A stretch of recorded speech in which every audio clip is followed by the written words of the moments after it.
በቅርቡ አገባለሁ። ማንን ነው የምታገቢው? እኔ እንጃ ምሳሌ፣ ግን እድሜ እየሄደ ስለሆነ ከዚህ በኋላ ብዙ መጠበቅ አልፈልግም። ካገባሽ ከዚህ ቤት ትወጫለሽ አይደል? ባልሽ ጋርም ትሄጃለሽ። አሁን እኮ አንቺም ትልቅ ልጅ ሆነሻል። አሁን ደግሞ እኔም አግብቼ እንዳንቺ አይነት ቆንጆ ልጅ መውለድ እፈልጋለሁ።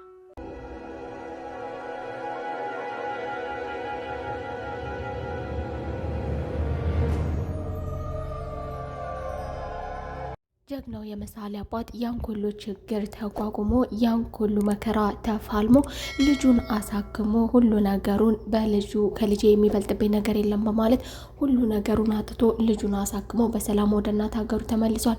ታዲያ ይህንን ተገን አድርጋ ማህሌትም ወደ ኤርፖርት አምርታ ነበረ። ይህንን መቋቋም እያቃታት ምሳሌ ደግሞ ቆማ ስለማታቅ እንደዚህ ሩጣ ስለማታቅ ስለዚህ መሮጥ ፈልጋለሁ መጫወት ፈልጋለሁ እያለች አስፓልት ላይ እየቧረቀች ከዳጣም ጋር እየተዘዋወረች እየተጫወተች ይህንን ትመለከታለች። ለማህሌት ደግሞ ይህንን ነገር መመልከት ትልቅ ጉድ ነበረ። እኔ ማመን አልቻልኩም፣ በቃ አብቅቶልኛል ማለት ነው።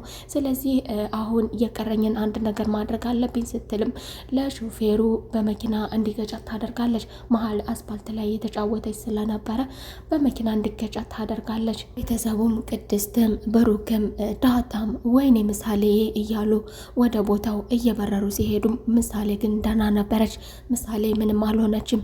ዳጣም ለብሩክ አንተ የአባት ተምሳሌ ነህ፣ ጀግና ነህ፣ ያን ሁሉ ነገር አሳልፈ በቃ ልጅህን አሳክመ ለእናት ሀገር አበቃ ማለት ነው በማለት ደስታዋን ትገልጽለታለች። ቅድስትም አቅፋት እያለቀሰች የእናትነት አንጀት ያህል የወለደች እናትም እንደዚህ አታደርግም ምሳሌ፣ ይህ ማመን አልችልም፣ አንዴ እግሯን አንዴ እጇን እያንገላበጠች እያየች ዳጣም ለብሩክ ደግሞ እኔ ብዙ የምነግር ብዙ የመሰራች አለኝ፣ በሉ አሁን ተያይዘን ወደ ቤታችን እንሂድ፣ ይበቃል እዚህ ጋር ቆመን መላቀስ በማለት ወደ ቤታቸው ያመራሉ። ዝናና ማህሌትም ይህንን ነገር ቆመን ከመመልከት በላይ ሞት የለም፣ በቃ ለዚህ ሁሉ የዳረግሽኝ አንቺ ነሽ፣ ያንቺ ተራ ሽንፈትና ያንቺ ከንቱ ወሬ ነው እንደዚህ የዳረገኝ በማለት ዝና ማህሌት ላይ እየደነፋባታል። ያልተሳካላት ማህሌትም እረረድብን እያለች ወደ ቤቷ ተመልሳ ትሄዳለች። ማህሌት ወደ ቤቷም ተመልሳ አሁንም ትቃዣለች። አሁንም ችግርና መጥፎ ነገር ስለ ግድያ ታወራለች። ታዲያ ይህንን የማትወደው ኤፍራታ ደግሞ ይህንን ነገሯን የማትደግፍላት ኤፍራታ ደግሞ እባክሽ ማህሌት አሁንም ተቀየሪ፣ አረቴ ተመለሺ፣ አሁንም ስለ ግድያ እያሰብሽ ነው፣ ትኩረትሽን ሞገስ ላይ አድርገሽ ነው በማለት ስጠይቃትም እሷም አዎ እገለዋለሁ፣ ሞትም ሲያንስበት ነው፣ አሁን መውጫ መግቢያውን እንዲከታተሉልኝ አድርጊያለሁ ትላታለች። እሷም በጣም ማዝናለሁ። ስለዚህም እያወራች ዝና ይደውልላታል። ዝና ይደውልላትና ስለ ሞገስ ይጠይቃታል። ዝና ወደ ማህሌት የሚደውለው የሚፈልገውን ነገር ለማስተላለፍ ብቻ ነው። እሷ ትርፍ ቃላት እንኳን የምትናገረው አያዳመጣትም። ጆሮዋ ላይ ተናግራ ሳትጨርስ እሱ የሚፈልገውን ነገር ከተናገረ በኋላ ነበር የሚጠረቅምባት።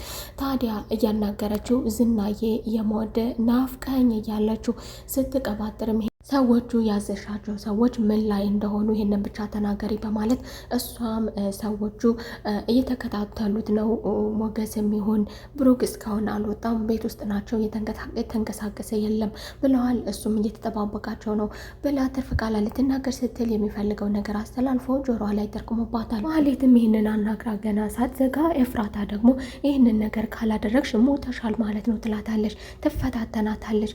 እሷም ዋና ስራዬ ዋና ትኩረቴ ምን ሆነና እሱን እጄ ላይ ያላስገባሁ እንደሆነ እሱን ያላንበረከኩ እንደሆነ እኔ ማህሌት አይደለሁም። ከዚህ በኋላ ዋናው ትኩረቴ እሱ ብቻ ነው። ለአንድ ቤት ብዬ ነው ሰው እየገደልኩ ያለሁት፣ የማይሆን ነገር እያደረግኩ ያለሁት። እኔና እሱ ግን በኋላ እንተሳሰባለን በማለት የማይሆነውን ሀሳቧን ከንቱ ሀሳቧን ለኤፍራታ ታናግራታለች። ኤፍራታም ይህንን ነገር ማሳካት አለብሽ፣ በርቺ፣ ያው ሞገስንና ብሩክን ልግደል የምትለውን ነገር ባትስማማላትም ነገር ግን ዝናን አጥምጁ፣ ዝናን በፍቅርሽ አስገቢው፣ ያንቺ አድርጊው። እንዲሁም ደግሞ እንደዚህ አይነት ወንዶች አያፈቅሩም፣ ካፈቀሩ ደግሞ ጅል ናቸው። ስለዚህ እጅሽ ውስጥ ማስገባት አለብሽ እያለች ሴራ ትነግራታለች። ብሩክና ምሳሌ ከዛ ሁሉ ጊዜ በኋላ ለቤታቸው አብቅቷቸው ምሳሌን በእግሯ ተመልሳ ከመኪና አደጋም ተርፋ ለቤቷ በቅቷት ቤት ከገባች በኋላም በአንድ ማዕድ ለመጀመሪያ ጊዜ ከቤተሰቦቿ ጋር እየተመገበች ነበረ። ይህንንም እየተመገበች ምናልባት ለብቻ የምትል ከሆነ እንደ በፊቱ የምትፈልጊ ከሆነ እንደዛ እንዳደርግልሽ የምትፈልጊ ከሆነ በማለት ቅድስት ምሳሌን ትጠይቃታለች። ምሳሌም በጭራሽ እኔ ከእናንተ ጋር አንድ ማዕድ ነው መመገብ የምፈልገው ስትልም ደስታዋን ትነግራታለች። ታዲያ በዚህ ላይ እያሉ እየተጫወቱ ቡራ አንተ እዛ ከሄድክ በኋላ ብዙ ነገሮች ተፈጥረዋል። አንድ እያልኩኝ እኔ እነግርሃለሁ፣ እኔን ደግሞ የተሳተኝን ደግሞ ቅድስት ትነግርሃለች በማለት የመጀመሪያውና ቀዳማው ያደረገችው ደግሞ ወደዚህ ቤት መጥተው ነበረ ማህሌትና ኤፍራታ ስትልም ነግረዋለች። እሱም ደግሞ ቆይ ምን ያህል ብትንቀኝ ነው ምን ልታደርግ ነው ወደ ቤት የመጣችው ብሎ ሲጠየቅም አስከትላም ደግሞ ብታይ እኮ እስር ቤት ገብተውለ 3 ቀን እስር ቤት ማቀቁ በማለት ያደረጉትን ነገር ትነግረዋለች። የተጠቀመችውን ቅድስት የተጠቀመችውንም ብልሃት ትነግረዋለች። እሱም ደግሞ በጣም እኮራባችኋለሁ፣ በጣም ነው የምኮራባችሁ። ምን ሲባል እንዴትስ ቢንቁኝ ነው ከዚህ በኋላ ደጅ የሚረግጡት? ከዚህ በኋላ አሳያቸዋለሁ በማለት ብሩክ ከነበረበት ባህሪው ከነበረበት ፍራቻው ሁሉ ነገር እርቆ አዲስ ሰው ሆኖ ተመልሶ መጥቷል። አስከትሎም ብሩክ ምንም ነገር ከማድረጌ በፊት ቅድሚያ ሞገስን ላገኘው ፈልጋለሁ በማለት ለዳጣ ይነግራታል። ዳጣም ደግሞ አንተም ማግኘት የለበትም ተረጋጋ ትለዋለች። እሱ ግን ምንም ይሁን ምንም ሞገስን ማግኘት እፈልጋለሁ። አስከትዬ ደግሞ ትላንት ላስጨነቁኝ፣ ትላንት ላሰቃዩኝ፣ ብዙ ላስለቀሱኝ ዋጋቸውን እያንዳንዳቸውን እሰጣቸዋለሁ። እነዚህ ሰዎች ዛሬ ዋጋቸውን ካልተሰጡ ነገም ደግሞ ማስጨነቃቸው ስለማይቀር እኔ ከዚህ በኋላ ለእነሱ ዋጋቸውን ለመስጠት ታጥቄ ተነስቻለሁ ይላል። ዳጣም የታዘዘችውን ለማድረግ ለሞገስ ትደውልለታለች። ሞገስም እንዴት ነ ቡራኮ ተመልሷል እያለች አንዳንድ ነገር ስትነግረው እሱም ደግሞ አይቻለሁ እኔም እኮ መጥቼ ነበረ እዛ ነበርኩኝ ይላታል። እሷም ታዲያ እዛ ድረስ መተ ለምን እንደዚህ ዝም ብለ አይተን ብቻ ተመለስክ ለምን አልቀረብከንም? እሱም ደግሞ ካየኋችሁ ከተመለከትኳችሁ በቂ ነው። እኔ ብቻ ሳልሆን ደግሞ ማህሌትና ዝናን በቦታው ነበሩ በማለት አስገራሚውን ነገር ይነግራታል። እነዚህ ሰዎች ግን መቼ ነው የሚፋቱና ምን አይነት ፍጥረት ናቸው በማለት ስልኩንም ትዘጋለች። ብሩክም ምንም ችግር የለውም እኔን ማየት ካልፈለገ እኔን ማግኘት ካልፈለገ ነገር ግን አብሬሽ እንደሆንኩ እንዳትነግሪው በማለት ከዳጣ ጋር ተነስቶ ይሄዳል። ዳጣም ጋር ተቀጣጥረው በቦታው ይደርሳሉ ብሩክና ዳጣ። እሱም ዳጣ ብሩክን ወደዛ ቦታ መሄድ እንደሌለባቸውና ሞገስን ማግኘት እንደሌለበት ብትነግረውም እሱ ግን አልሰማትም። ሌላውና ደግሞ ትልቁ ችግር ደግሞ የሚከተለው እሷ ሉላ ፈንክታው እንዳመለጠችና እንደወጣች ይህንን ብስራትም ነግራው ነበረ። ስለዚህ አሁን እሱን እያፈላለጉት ነው። ካገኙት ስለሚገሉት ልናገኘው አይገባም።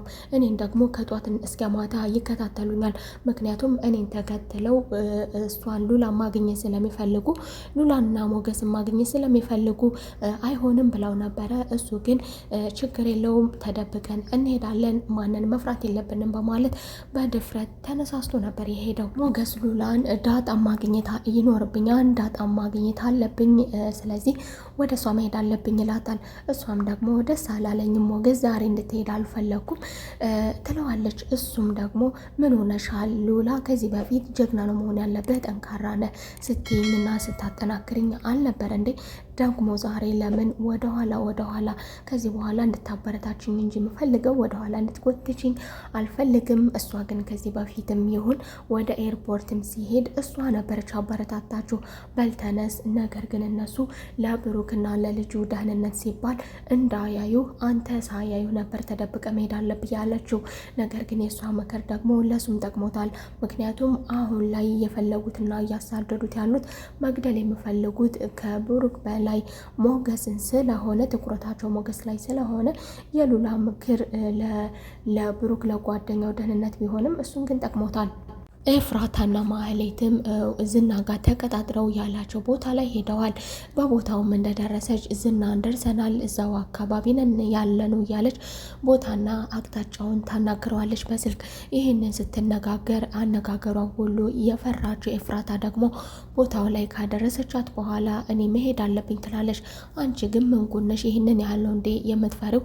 ለምንድነው የምትመለሽው? ተረጋጊ ብትላትም ኤፍራታ ግን ባልፈራው ነበር የሚገርመው ነፍሴ እፈልጋታለሁ እሱ እንኳን ባይበላኝ ለሌላ ለሚበሉ ሰዎች አሳልፎ ይሰጠኛል፣ ከሱ ጋር መገናኘት አልፈልግም በማለት ኤፍራታ ተመልሳለች። ማህሌትን ብቻዋን ትታት ሞገስም ለዳጣ የት ነሽ ያለሽው? ምኑ ላይ ነሽ ያለሽው? እኔ ደርሻለሁ በቦታው፣ ነገር ግን ተጠንቀቂ፣ ስትመጪ እንዳያዩሽ፣ ሁሉም ቦታ እየተከታተሉች ስላየው ተጠንቀቂ እያለ ስልክ ያናግራታል። ታዲያ ይህንን ነገር ደግሞ የፈራችውና የተንቀጠቀጠችው ዳጣም በቃ ዛፍ ቅጠሉ ሳይቀር እኔ እኮ ዝና እየመሰለኝ ነው፣ እኔ ፈርቻለሁ መንቀሳቀስ ሁሉ ብትልም አይዞሽ ነይ ዝም ብለሽ እየተከታተልኩሽ ነው፣ እያየውሽ ነው፣ ነገር ግን እየተጠነቀቅሽ ወደ እኔ መምጣት አለብሽ ይላታል። ዳጣም ለብሩክ ሞገስ ያላትን ትነግረዋለች። ተጠንቀን ወደሱ መሄድ አለብን ብላው ስልኩን ትዘጋለች። ከነሱ ደግሞ ስልኩን ዘግቶ ሞገስም እየተከታተላቸው ስለነበረ ሰላምታን እንኳን በቅጡ ለመመለስ ያልታደለው ግራ የገባው ለየት ያለው ከንቱ የሆነው ፍጥረት ደግሞ ዝና ማህሌት ጋር ወደ ተቀጣጠሩበት ቦታ ነገሮችን በአይኔ ማየት ፈልጋለሁ፣ ሞገስን በአይኔ መብላት ፈልጋለሁ፣ በአይኔ ማግኘት ፈልጋለሁ፣ እሱን ለገዳይ ብቻ አሳልፌ መስጠት ሳይሆን ላገኘው ፈልጋለሁ፣ በአይኔ ማየት ፈልጋለሁ በማለት እሱም ወደ ተቀጣጠሩበት ቦታ ይሄዳል። ስልክ ላይ የቀጠሯቸው ሰዎች ማህሌትና ዝና ደግሞ ተቀጣጥረው ለብቻቸው፣ ከዚያም ገዳዩ እየተንቀሳቀሰ ነው ይላቸዋል። እሷም ደግሞ እየተንቀሳቀሰ ነው እያለ ነው እና እየተንቀሳቀሱ ነው እያለ ነው፣ እንዴት ነህ ግን አንተ ብላ ስጠይቀውም እሱም ደግሞ ደህና አይደለሁም፣ አንቺ ግን ያምሻል፣ ጤናማ አይደለሽም እንዴ? ይህንን ጥያቄ አጠይቂም ብዬ ስንት ጊዜ ልንገርሽ? እኔ ሰላም የመሆነውና ደህና የመሆነው ሉላን ሳገኝ ብቻ ነው። አሁን ደህና አይደለሁም፣ ሉላን ካላገኘው ደህና አልሆንም። ምናልባትም ደግሞ ከጥቂት ደቂቃዎች በኋላ ሰላሜን አገኝ ይሆናል። ምክንያቱም በዚህ አካባቢ በተቀጣጠርንበት ቦታ ሞገስን ስለማገኘው፣ ሞገስን ስለምገለው ከደቂቃዎች በኋላ ሰላም ሆናለሁ በማለት ተያይዘው ልጁ ወደ ቀጠራቸው ቦታ ተያይዘው ሁላቸውም ይሄዳሉ። ሞገስም ዳጣን እያናገረ ስልኩን ዘግቶ ቀና ሲል ከፊት ለፊቱ ድቅን ብለዋል። ሞገስም ትጥቅ ይዞ ስለነበረ ትጥቁን አውጥቶ ደቅኖባቸዋል። በቀጣይ ክፍል ተመልሰን እስከምንገናኝ ድረስ መልካም ቆይታ